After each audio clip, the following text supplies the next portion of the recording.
जवराद्वारा आन्दोलनरत कानुन व्यवसायीलाई संवादमा आउन आह्वान। राजीनामाको विकल्प नभएको बारको प्रतिक्रिया। प्रधान न्यायाधीश चोरेन्द्र शमशेर जवराले आन्दोलनरत पक्षलाई संवादमा आउन आह्वान गरेका छन्। नेपाल बार एसोसिएसन र सर्वोच्च अदालत बार एसोसिएसनले राजीनामा दिन चर्को दबाव दिँदै आफू विरुद्ध आन्दोलन चर्काइरहेका बेला प्रधान न्यायाधीश जवराले गतिरोधहरूको अन्त्यका लागि उपयुक्त विकल्प संवादमा आउन आह्वान गरेका हुन्। प्रधान न्यायाधीश जवराले सोमबार आफ्नो सचिवालय मार्फत सार्वजनिक गर्नुभएको प्रेस विज्ञप्तिमा न्यायालयमा देखिएको गतिरोधहरूको अन्त्यका लागि संवादमा आउन आन्दोलनरत नेपाल बार एसोसिएसन र सर्वोच्च अदालत बार एसोसिएसन लगायतका बार इकाइहरूलाई आह्वान गरेको सर्वोच्च अदालतका प्रवक्ता बाबुराम दाहालले जानकारी दिए। उनले न्यायालयको संस्थागत सुधार र सबलीकरणका लागि हालसालै भएको संवाद र अन्तर्क्रियाबाट प्राप्त सुझाव र न्यायाधीश हरिकृष्ण कार्कीको प्रतिवेदन सहित विभिन्न समयमा न्यायपालिका स्वयंले गठन गरेका आयोगका प्रतिवेदनहरू कार्यान्वयनका लागि अग्रसरता लिन पनि प्रधान न्यायाधीश जवराले आफू सधैँ प्रतिबद्ध रहेको विज्ञप्तिमा उल्लेख गरेका बताए।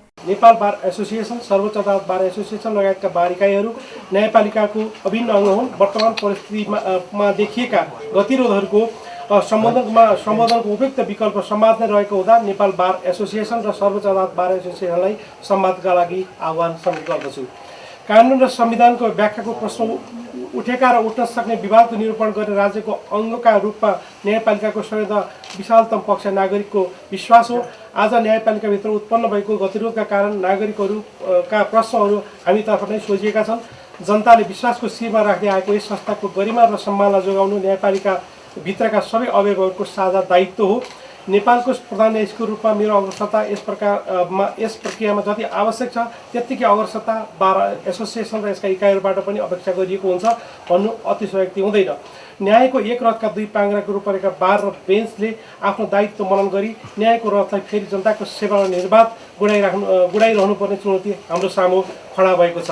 प्रधान न्यायाधीश जवराले संविधानको सफल कार्यान्वयनका लागि राज्यका सबै अङ्ग सहित राज्यको सम्पूर्ण निकायहरू एकताबद्ध हुनुपर्ने बेलामा सर्वोच्च न्यायिक अङ्ग र यसको प्रमुख आफूमाथि एकपक्षीय ढङ्गले निरन्तर रूपमा अत्यन्तै तथ्यहीन, भ्रमपूर्ण र अनगर्न आरोप लगाउने काम भइरहेको भन्दै चिन्ता समेत व्यक्त गरेका छन्। नेपालको संविधानको सफल कार्यान्वयन गर्न राज्यका सबै अङ्गसहित राज्यका सम्पूर्ण निकायहरू एकताबद्ध हुनुपर्ने खाँचो रहेकै समयमा संविधानद्वारा स्थापित भएको सर्वोच्च न्यायिक अङ्ग र यसका प्रमुखमाथि एकपक्षीय ढङ्गले निरन्तर रूपमा अत्यन्त तथ्यहीन, भ्रमपूर्ण र अनगर्न आरोप लगाउने काम भइरहनु अत्यन्त चिन्ताजनक विषय हो। सर्वोच्च अदालत आम जनताले न्याय पाउने अन्तिम पवित्र संस्था हो। यसमाथि र पवित्र अन्य कुनै संस्था छैनन्। हामी सबैले आशा र भरोसाको केन्द्रको रहेको न्यायपालिकामाथि यस प्रकारले एकहोरो प्रहार भइरहँदा हुने क्षतिले राज्यका अन्य निकायसँग हामी सबैलाई क्षति पुग्ने कुरामा सम्बन्धित सबैले मनन गर्नुपर्ने अवस्था उत्पन्न भएको छ। सर्वोच्च न्यायिक धरोहरका रूपमा रहेको सर्वोच्च अदालतलाई लामो समय अड्याइएको बन्दी बनाउँदा उत्पन्न हुने परिणामले हामी न्यायपालिका सम्बद्ध सबै त प्रताडित गरेको छ नै यस समग्र घटनाले समग्र राष्ट्रलाई सबै मर्माहत दुखित बनाएको छ। प्रधान न्यायाधीश जवराले यस बीचका घटनाक्रमले न्यायपालिकाको पवित्रता, गरिमा एवं न्यायिक सर्वोच्चताको महान विरासतमाथि प्रश्न उठेको स्वीकार गर्दै त्यसलाई हल गर्न सम्बन्ध सरकारवाला पक्षसँग आफूले हृदयको गहिराईबाट तत्काल संवाद गर्न चाहेको पनि स्पष्ट पारे। विज्ञप्तिमा उनले नेपाल बार एसोसिएसन र न्यायालय बीच टुटेको सम्बन्ध जोड्न सकिने पनि उल्लेख गरेका छन्।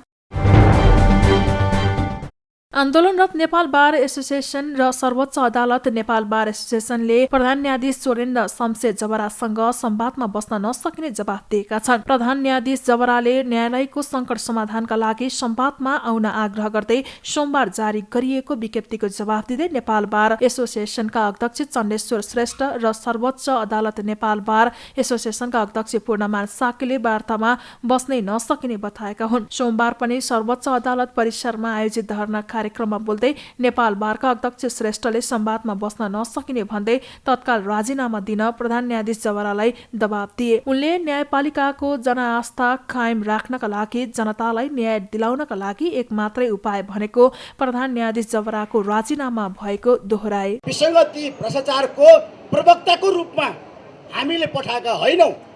हामीले न्यायपालिकाको गरिमा राख्नको लागि, जनतालाई न्याय दिलाउनको लागि प्रधान न्यायाधीश हामीले बनाएका हौँ। नेपाल राज्यले उहाँलाई प्रधान न्यायाधीश बनाएको न्यायपालिकाको जनआस्था कायम राख्नको लागि जनतालाई न्याय दिलाउनको राखिएको हो। तर न्यायपालिकाको विकृति, विसङ्गति, भ्रष्टाचारको पक्षमा प्रवक्ताको रूपमा जो उभिनु भएको छ, पक्ष पोषकको रूपमा उभिनु भएको छ, हामीले भन्यौँ तपाईँको राजीनामा एकमात्र यो न्यायपालिकाको जनआस्था कायम राख्ने उपाय हुन सक्दछ। त्यस पछाडिका दिनमा तपाईँको राजीनामा पछाडि न्यायपालिकाभित्रको विसङ्गति, विकृति, भ्रष्टाचार रोक्नको लागि वार्ता हुन सक्दछ। त्यो तपाईँसँग होइन, तपाईँ विकृति, विसङ्गति, भ्रष्टाचारको प्रवक्तासँग होइन। त्यसकारणले गर्दाखेरि कृपया राजीनामा दिनुहोस्। न्यायपालिकाको विकृति, विसङ्गति र भ्रष्टाचार अन्त्य गर्ने, मूल ढोका बन्द गर्ने नै प्रधान न्यायाधीश जबरा भएकाले उनीसँग संवाद गर्ने पक्षमा आफूहरू नरहेको सर्वोच्च अदालत नेपाल बार एसोसिएसनका अध्यक्ष पूर्णमान साक्यले बताए। उनले जबराले प्रधान न्यायाधीश पद त्याग गरेपछि न्यायालयको सुदृढीकरणका लागि नयाँ नेतृत्वसँग संवाद र वार्ता हुने स्पष्ट पारे। उहाँलाई हामीले प्रवेश नै निषेध गरिसकेपछि, उहाँ असक्षम, अयोग्य छ भनिसकेपछि, उहाँको नेतृत्व हामी मान्यता दिँदैनौँ भनिसकेपछि अब उहाँसँग हामीले वार्ता गर्ने प्रश्नै उठ्दैन। यो कुरा पनि म तपाईँहरूलाई प्रश्न राख्न चाहन्छु नेपाल बारको तर्फबाट, सर्वोच्च बारको तर्फबाट। र म के भन्न चाहन्छु भनेदेखि चाहिँ हाम्रो वार्ता गर्ने उहाँले पद त्याग गरिसकेपछि हाम्रो वार्ता भनेको चाहिँ अब आउने नेतृत्वसँग न्यायपालिकाको सुदृढीकरणको लागि चाल्नुपर्ने कदमहरू, विस्तृत कदमहरू र हाम्रो हरिकृष्ण कार्कीको नेतृत्वमा बारले समेत सहभागिताबाट तयार पारेको कार्ययोजना, न्यायपालिकाको सुदृढ कार्ययोजना कार्यान्वयनको लागि नयाँ आउने नेतृत्वसँग हामी छलफल गर्ने हो। अहिलेको नेतृत्वसँग हाम्रो छलफल हुन सक्दैन। पूर्व महान्यायाधिवक्ता एवं वरिष्ठ अधिवक्ता डाक्टर युवराज सङ्ग्रौलाले गरिब जनतालाई न्याय दिलाउन संविधानको संरक्षण गर्नका लागि प्रधान न्यायाधीशको राजीनामा माग गर्नु परेको स्पष्ट पारे। उनले आम जनताको लागि अरू नबोले पनि कानुन व्यवसायीहरू छन् भन्ने प्रतिबद्धता जनाउन पनि प्रधान न्यायाधीश विरुद्ध आन्दोलन भइरहेको बताए। हाम्रो भनाइ के हो भनेर भन्दाखेरि यो न्याय बच्यो भने गरिबले न्याय पाउँछ। त्यसकारण हाम्रो लडाइँ त्यो गरिबको लागि लडाइँ हो। यो लडाइँ जो संविधान सभाले बनाएको छ त्यसको संरक्षणको लागि लडाइँ हो। मैले अघि नै भने निष्पक्ष र स्वच्छ न्याय यहाँ हुनुपर्छ। त्यो भएन भन्ने कुरा हो। त्यसकारण उहाँलाई राजीनामा दिनुहोस् भने हो। त्यसका लागि यो लडाइँ हो। तेस्रो कुरो, यो आम जनताका लागि कानुन व्यवसायीहरूको अरू नबोले पनि हामी बोल्छौँ भन्ने प्रतिबद्धता हो। वरिष्ठ अधिवक्ता सङ्ग्रौलाले प्रधान न्यायाधीश जबराले निष्पक्ष र स्वच्छ न्याय दिने अवस्था नभएको एकपटक दोहोर्याउँदै तत्काल राजीनामा दिन दबाब दिए। प्रधान न्यायाधीश राणाको वार्ताको प्रस्ताव भ्रष्टाचार लुकाउन भएको पूर्व न्यायाधीश फोरमको निष्कर्ष, अविलम्ब बहिर्गमन हुनुपर्ने माग। पूर्व न्यायाधीश फोरम नेपालले प्रधान न्यायाधीश चोलेन्द्र शमशेर जबराको वार्ताको आह्वान भ्रष्टाचार लुकाउन गरिएको दुष्प्रयास भएको जनाएको छ। त्यो विज्ञप्तिमा वास्तवमा आइस ब्रेक गर्ने किसिमको कुनै कुरा त्यहाँ हामीले पाएनौँ। किनभनेदेखि उहाँले वार्ता गर्नुभयो, म चाहिँ उसको हरिकृष्ण कार्कीको जुन न्यायाधीशको प्रतिवेदन हो त्यो हामी लागू गर्छौँ भन्नुभयो। यो सब कुराहरू त पहिलेदेखि नै छ। अहिले वास्तवमा उहाँले मात्रै लागू गर्ने होइन कि यो त उहाँको टिमले लागू गर्ने छ। टिमप्रति उहाँ बिल्कुलै उत्तरदायी भएको नदेखिनाले केवल मै हुँ सबै सर्वेसर्वा भन्ने लागेकोले मलाई यसबाट कुनै फाइदा होला जस्तो मलाई चाहिँ लाग्दैन, हामीलाई चाहिँ लाग्दैन। विवादको मूल आधार के हो भनेदेखि न्यायमा विचलन भयो। अब प्रधान न्यायाधीशको क्रियाकलाप एकदम के छ भनेदेखि शङ्कास्पद मात्रै होइन कि यो विकृति र विसङ्गतिले उनकै कारणले 80% चाहिँ बिचौलियाहरू प्रभावित भए, न्यायमा विचलन भयो भन्ने किसिमको रिपोर्टबाट प्रमाणित भएको छ। त्यो प्रमाणित रिपोर्टलाई उहाँले स्वीकार गर्नु। त्यही कारणले गर्दाखेरि त्यसको मुख्य नायकी नै प्रधान न्यायाधीश। अख्तियारले वार्षिक प्रतिवेदन राष्ट्रपति भण्डारीलाई बुझायो। सरकारका नीतिगत छानबिन गर्ने अधिकार नहुँदा भ्रष्टाचार नियन्त्रणमा समस्या। अख्तियार दुरुपयोग अनुसन्धान आयोगले स्थानीय तहमा हुने भ्रष्टाचार बढेको बताएको छ। सोमबार राष्ट्रपति विद्या भण्डारीलाई प्रतिवेदन बुझाएपछि प्रधान कार्यालयमा पत्रकार सम्मेलन गर्दै आयोगले स्थानीय तहमा हुने भ्रष्टाचार बढेको बताएको हो। आयोगको 31औं वार्षिक प्रतिवेदन बारे जानकारी दिँदै आयोगका प्रवक्ता नारायण प्रसाद रिजालले शिक्षातर्फका उजुरीहरू पनि स्थानीय तहमा भएका कारण यसको संख्या बढेको बताए। उनले स्थानीय तहमा अनियमितताका उजुरीहरू बढिरहेको भन्दै भ्रष्टाचार जन्य गतिविधिमा नागरिकहरूको नजिकको सरकारमा निगरानी बढ्नका कारण संख्यामा वृद्धि भएको बताए। स्थानीय तहको हामीले उजुरी भ्रष्टाचार बढेको भन्दा नि उजुरीको हिसाबले उजुरीको ट्रेन्ड हेर्ने हो भने चाहिँ स्थानीय तहमा का उजुरीहरूको संख्या चाहिँ उच्च नै रहेको छ। हामीले अन्य विभिन्न हिसाबले विश्लेषण गर्दा पनि संघीय मामिला तथा स्थानीय तह संघीय मामिला जसमा स्थानीय तह समेत भन्नेमै उजुरीहरू चाहिँ 32% को हाराहारीमा छन्। त्यस्तै शिक्षातर्फका उजुरीहरूमा पनि स्थानीय तहका उजुरीहरू चाहिँ केही चाहिँ संलग्न छन्, किनभने त्यहाँ पनि शिक्षा समेतका उजुरीहरूको हिसाबले त्यहाँ आएको छ। त्यसरी हेर्दाखेरि स्थानीय तहमा चाहिँ भ्रष्टाचार भयो, अनियमितता भयो भनेर हामीलाई प्राप्त हुने उजुरीको ट्रेन्ड चाहिँ बढ्दो अवस्थामै रहेको छ। अब यसमा भ्रष्टाचारै भएको कारणले गर्दाखेरि उजुरी भएको एउटा पनि हुन सक्छ। प्रवक्ता रिजालले अख्तियारले बयान गराउन स्थलगत रूपमा छानबिन गर्न नसकेका कारण मुद्दा दायरमा कमी भएको बताए। उनले कतिपय कुरा आयोगले अनुसन्धान गर्न नसक्दा पनि कमी आएको बताए। प्रवक्ता रिजालले आयोगको लक्ष्य तथ्य र प्रमाणको आधारमा निर्णय गर्ने भएकोले मुद्दा दायरको संख्यामा कमी आएको बताए। धेरैजनाले उठाउनु भएको छ यो चाहिँ हाम्रो मुद्दा दायर चाहिँ अलिकति कम भयो गत आर्थिक वर्षमा भन्ने हिसाबले चाहिँ आएको छ। वास्तवमै हामीले अघि पनि भन्यौँ विविध कारणले गर्दाखेरि चाहिँ मुद्दा दायरको संख्यामा हामीले अनुसन्धान सम्पन्न गर्न नसकेको कारणले गर्दाखेरि पनि यसमा एउटा कमी भएको अवस्था छ। र सँगसँगै यो जुन जब जस्तै तामेलीमा गएका उजुरीहरू धेरै रहेका प्रारम्भिकतर्फ पनि अथवा वृष्टितर्फ पनि भन्ने कुरा आएको छ।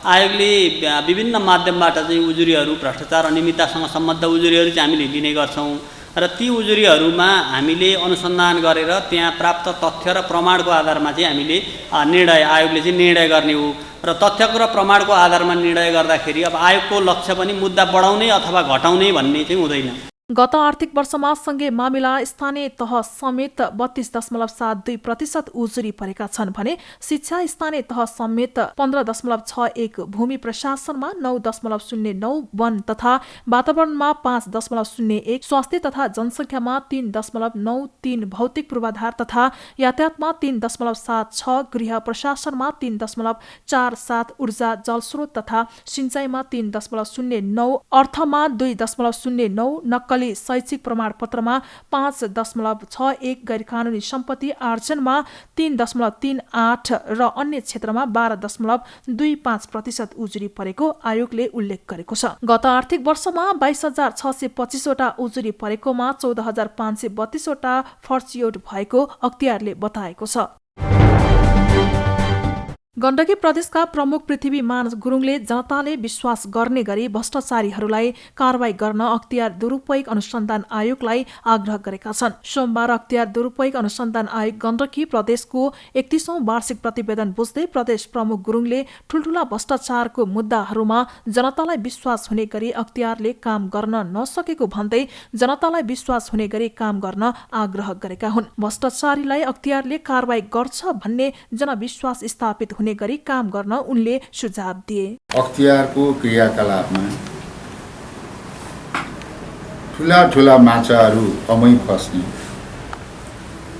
हाम्रो चाहिँ यो बहुदल पुनर्स्थापना पछि केही मन्त्रीहरू कारवाहीमा परे, कारागारमा पनि परे, तर त्यसपछि हामीले मिडियाबाट आए अनुसारका ठुल्ठुला भ्रष्टाचारहरू अझै पनि चाहिँ जनतालाई विश्वास हुने गरेर यो कार्यालयले काम गर्न सकेको महसुस आम जनताले अझ गर्न सकेको छैन। त्यसकारणले आम जनताले वास्तवमा चाहिँ भ्रष्टाचारीहरूलाई कारबाही गर्न सक्छ, गर्छ भन्ने जनविश्वास स्थापित गर्नका लागि यो आयोग सशक्त रूपमा अगाडि बढ्न सकोस्। सो क्रममा अख्तियार दुरुपयोग अनुसन्धान आयोगको 31औं वार्षिक प्रतिवेदन प्रदेश कार्यालय पोखराका प्रमुख कोष हरि निरौलाले प्रदेश प्रमुख गुरुङलाई हस्तान्तरण गरेको छ। सभापति देउवाले घरमा पार्टीको बैठक राखेको प्रति कांग्रेस नेता सिंहको आपत्ति। न्यायालय विवादमा मौन बस्न नहुने नेता गगन थापाको प्रतिक्रिया। नेपाली कांग्रेसका नेता प्रकाशमान सिंहले सभापति शेरबहादुर देउवाको घरमा पार्टी केन्द्रीय कार्य समितिको बैठक राखेकोमा असन्तुष्टि व्यक्त गरेका छन्। नेता सिंहले पार्टी कार्यालय हुँदाहुँदै केन्द्रीय कार्य समितिको बैठक सभापति देउवाको घरमा बोलाएकोमा चर्को असन्तुष्टि व्यक्त गरेका हुन्। नेपाली कांग्रेस जिल्ला कार्य समिति काठमाडौँले सोमबार काठमाडौँमा आयोजना गरेको एक कार्यक्रममा बोल्दै उनले बुढा नीलकण्ठ नदेखेको झैं गरेर सभापति देउवाले आफ्नै निवासमा आइतबार केन्द्रीय कार्य समितिको बैठक बोलाएकोमा आपत्ति जनाए। नेता सिंहले सभापति देउवाको गृह जिल्ला डडेलधुरामा सम्पन्न भएका ओडा तथा पालिका अधिवेशनहरू मान्य नहुने चेतावनी दिएका छन्। उनले सत्ताको दुरुपयोग गरी पुलिसको घेरामा राखेर डडेलधुरामा गरिएको अधिवेशन मान्न नसकिने अडान राखे। नेता सिंहले क्रियाशील सदस्यताको विवाद देखिएको ठाउँमा पुरानै क्रियाशील सदस्यलाई मान्यता दिने पार्टी केन्द्रीय कार्य समिति बैठकले गरेको सर्वसहमत निर्णय तत्काल कार्यान्वयन गर्न पनि पार्टी नेतृत्वलाई दबाब दिए।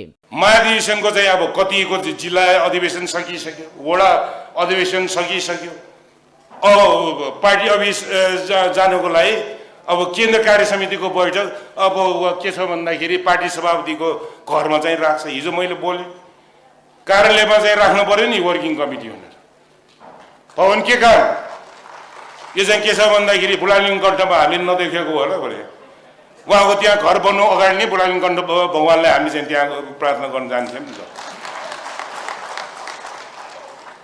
अनि चाहिँ त्यहाँ के छ भन्दाखेरि 100 कति दिन चाहिँ नागिसक्यो। यो चाहिँ रौतहट जिल्लाको चाहिँ साथीहरू धरना बसेको के दसैँ के तिहार के छ बसेको छिरीमा चाहिँ बसेको छ। हाम्रै पार्टी सभापतिज्यूको गृह जिल्लामा उहाँले के गर्नुभयो, के राम्रो भएको छ तपाईहरुले सुनिराख्नु भएको छ नि त।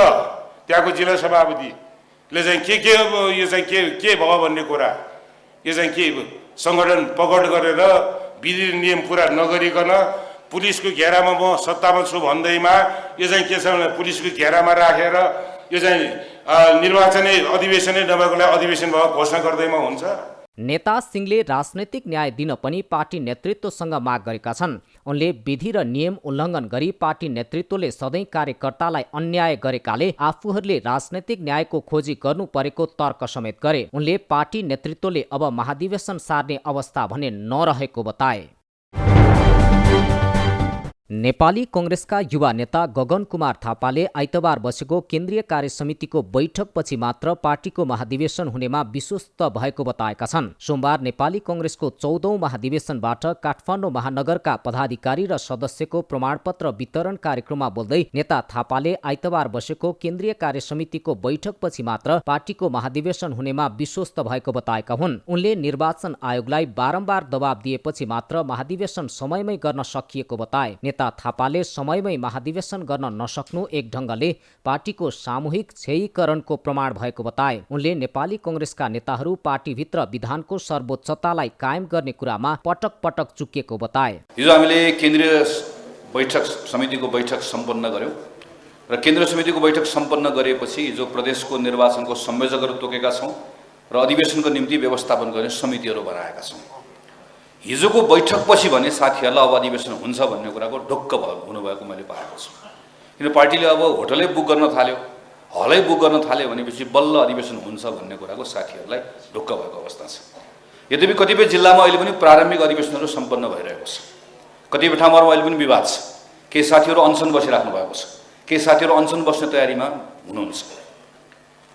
नेपाली कांग्रेस जस्तो पार्टीको अधिवेशनको सन्दर्भमा अधिवेशन आउनुभन्दा 15-20 दिन अगाडिसम्म पनि पार्टीको जिम्मा लिएको साथीहरूलाई अधिवेशन हुन्छ कि हुँदैन भन्ने अलमल रहने कुरा आफैमा हामी कति तल झरिसक्यौँ भन्ने कुराको प्रमाण हो।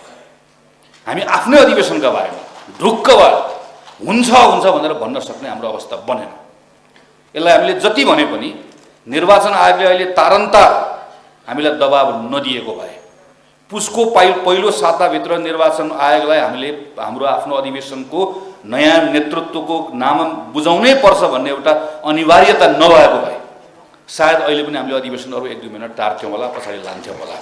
नेता थापाले अहिले अदालतमा भएको समस्यालाई नेपाली कङ्ग्रेसले समाधान गर्नुपर्नेमा जोड दिएका छन्। उनले नेपाली कङ्ग्रेस आगामी निर्वाचनमा भोट माग्न जाँदा मतदातालाई चुनाव जितेको 5 वर्षमा कङ्ग्रेसले गर्ने कामको सूची बनाएर जानुपर्ने बताए। नेता थापाले नेपाली कङ्ग्रेस राष्ट्रिय निर्णय गर्दा मतदाता र आम जनता खुसी हुने गरी गर्नुपर्ने बताए। नेता थापाले महाधिवेशनबाट 13 लाख मतदाता थप्न सके कङ्ग्रेस अब आउने निर्वाचनमा पहिलो एकल पार्टी भएर आउने दाबी गरे। 18औं हस्तकला व्यापार मेला मङ्सिर पहिलो साता काठमाडौँमा हुने। कोरोनाले शिथिल बनेको हस्तकलाको व्यापार प्रबन्धनमा सहयोग पुग्ने विश्वास।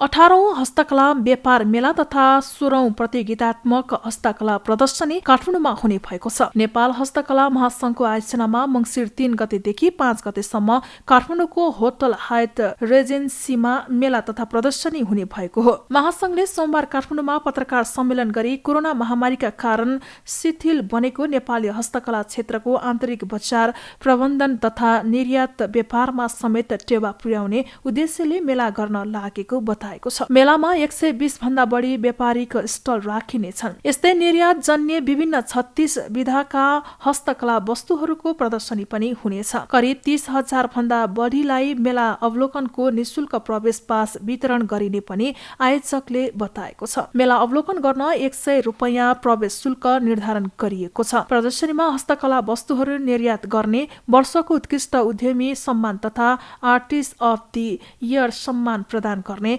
महासंघका उपाध्यक्ष रविन्द्र साकेले जानकारी दिए। हरेक साल हामीले हस्तकला व्यापार विकासीमा उत्कृष्टता हासिल गर्न सक्नु 5 करोड 10 करोड 20 करोड एक्सपोर्ट गरेर सबसे टपमा आउन सफल हुनुभएका उद्यमी व्यवसायहरूलाई पनि हामीले सम्मान गर्दैछौँ भने entrepreneur of the year best entrepreneur उत्कृष्ट उद्यमी भनेर हामीले त्यही दिनमा हामी सम्मान गर्छौँ भने आर्टिस्ट अफ द इयर भनेर उत्कृष्ट कलाकार पनि हामी सम्मान गर्ने कार्यक्रम राखेका छौँ। त्यसै गरी हस्तकला क्षेत्रमा आजीवन संलग्न भएर योगदान गर्नुभएका वरिष्ठ ज्येष्ठ नागरिक कलाकारहरूलाई चाहिँ हामीले त्यही मेलाकै दौरानमा 70 वर्षभन्दा माथि उमेर काटिसक्नुभएका अनवरत रूपमा हस्तकला क्षेत्रमा संलग्न कलाकारहरूलाई पनि हामीले सम्मान गर्ने कार्यक्रम राखेका छौँ। साथै हस्तकलाका विभिन्न विधामा संलग्न 70 वर्ष नागेका 10 जना ज्येष्ठ नागरिक तथा वरिष्ठ कलाकारहरूलाई सम्मान गर्ने कार्यक्रम रहेको पनि छ। यस्तै परम्परागत तथा समसामयिक हस्तकला विधामा कला प्रतियोगिता हुने पनि आयोजकले जनाएका छन्। हस्तकला प्रतियोगितामा प्रथम हुनेलाई 50,000 नगद सहित पुरस्कार प्रदान गरिनेछ। यस्तै दोस्रो हुनेलाई 30,000 र तेस्रो हुनेलाई 20,000 नगद सहित पुरस्कार प्रदान गरिनेछ। मेला 3 दिनसम्म चल्नेछ। मेलामा झण्डै 3 देखि 5 करोड रुपैयाँसम्म कारोबार हुने महासंघले अनुमान गरेको छ। रक क्यानद्वारा कप्तान ज्ञानेन्द्र मल्ल सहित 4 खेलाडीसँग स्पष्टीकरण माग। खेलाडी वर्गीकरणको विषयमा असन्तुष्टि राखेकोमा आपत्ति।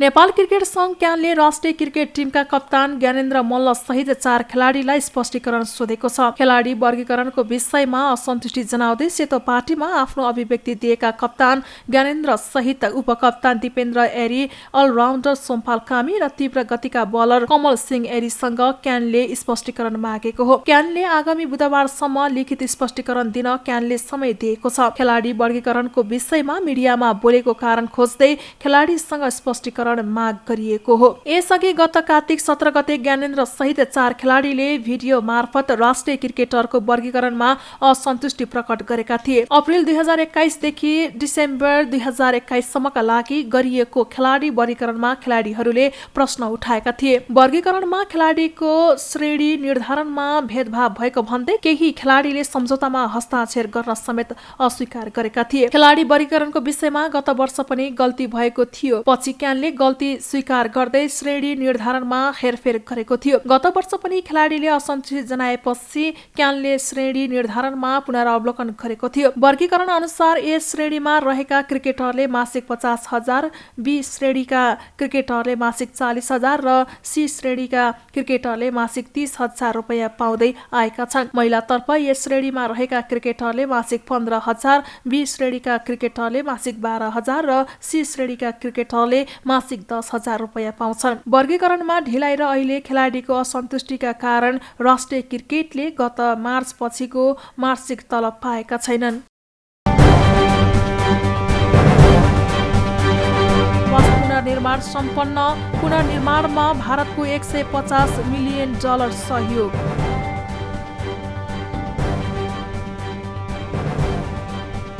भारत सरकारको सहयोगमा नुवाकोट गोर्खा जिल्लामा 50,000 आवास पुनर्निर्माण कार्य सम्पन्न भएको छ। सोमबार भारतीय दूतावासले काठमाडौँमा राष्ट्रिय पुनर्निर्माण प्राधिकरण UNDP र UNOPA सँगको सहकार्यमा एक कार्यक्रम आयोजना गर्दै भारत सरकारको सहयोगमा नुवाकोट र गोर्खा जिल्लामा 50,000 आवास पुनर्निर्माण कार्य सम्पन्न भएको जानकारी गराएको हो। कार्यक्रममा भारतीय दूतावासकी नियोग उपप्रमुख नागमे श्री खम्पाले भारत सरकारले प्रतिबद्धता जनाए अनुरूप 50,000 निजी घरहरूको पुनर्निर्माण कार्य सफलतापूर्वक सम्पन्न भएको बताए। उनले नेपाललाई भारत सरकारले पुनर्निर्माणको क्षेत्रमा सहयोग गरिरहेको बताउँदै गोर्खा, नुवाकोट र काठमाडौँ लगायतका क्षेत्रमा सांस्कृतिक सम्पदाहरू पुनर्निर्माणमा सहयोग गरिरहेको बताए। उपप्रमुख खाम्पाले नेपाल सरकारले अपनाएको घर धनी लक्षित पुनर्निर्माण पद्धति अनुसार सम्पन्न भएको बताए। And recipient-owned assistance is a central plank of India's development endeavours. India deeply values our wide-ranging development partnership with Nepal, built on the strong bedrock of our abiding and close people-to-people links. As you all know, India quickly responded to mobilize relief and rescue assistance a few hours after the devastating earthquake struck Nepal on 25th April 2015. Operation Maitri, as it was called, became one of India's largest overseas humanitarian assistance efforts in recent years. As we have transitioned from relief and rescue to rehabilitation and reconstruction here, कार्यक्रममा राष्ट्रिय पुनर्निर्माण प्राधिकरणका प्रमुख कार्यकारी अधिकृत सुशील गेवालीले भारतले उपलब्ध गराउने रकम उचित क्षेत्रमा प्रयोग हुने बताए। गोर्खा र नुवाकोट जिल्लाका 4 नगरपालिका र 14 गाउँपालिकाका भूकम्प प्रभावित लाभग्राहीलाई सामाजिक प्राविधिक सहजीकरण तथा परामर्श सेवा उपलब्ध गराउन सन् 2018 मा भारत सरकारले UNDP र UNOPA लाई यस परियोजनामा संकलन गराएको उनले बताए। प्रमुख गेवालीले $100 मिलियन अमेरिकी डलर अनुदान र चौथो लाइन अफ क्रेडिट अन्तर्गतको $50 मिलियन अमेरिकी डलर सहित 50,000 घरको पुनर्निर्माणका लागि आर्थिक र प्राविधिक सहयोग प्रदान गर्न आवास क्षेत्रमा भूकम्प पछिको सहायता प्याकेजको रूपमा भारत सरकारले $150 मिलियन अमेरिकी डलरको प्रतिबद्धता जनाए अनुरूप काम सम्पन्न भएको बताए। So in this occasion I also would like to invite you all to participate in that conference, which will be held both by physical means as well as virtually. So you can go to the website of ENRA and you can find out the link on that, and you will be able to join on that international conference. The support that was provided to us in this reconstruction recovery process, as well as in the rescue and relief operations by Government of India, was very much remarkable. I also would like to thank, and we are very much grateful to the Government of India and the people of India who have supported to our country and the people in a very difficult situation. प्रमुख कार्यकारी अधिकृत गेवालीले निजी आवास पुनर्निर्माण परियोजनालाई प्रभावकारी ढंगले सफलतापूर्वक सम्पन्न गर्न स्थानीय सरकार र राष्ट्रिय पुनर्निर्माण प्राधिकरणका निकायहरूले महत्त्वपूर्ण भूमिका खेलेको पनि स्मरण गराए।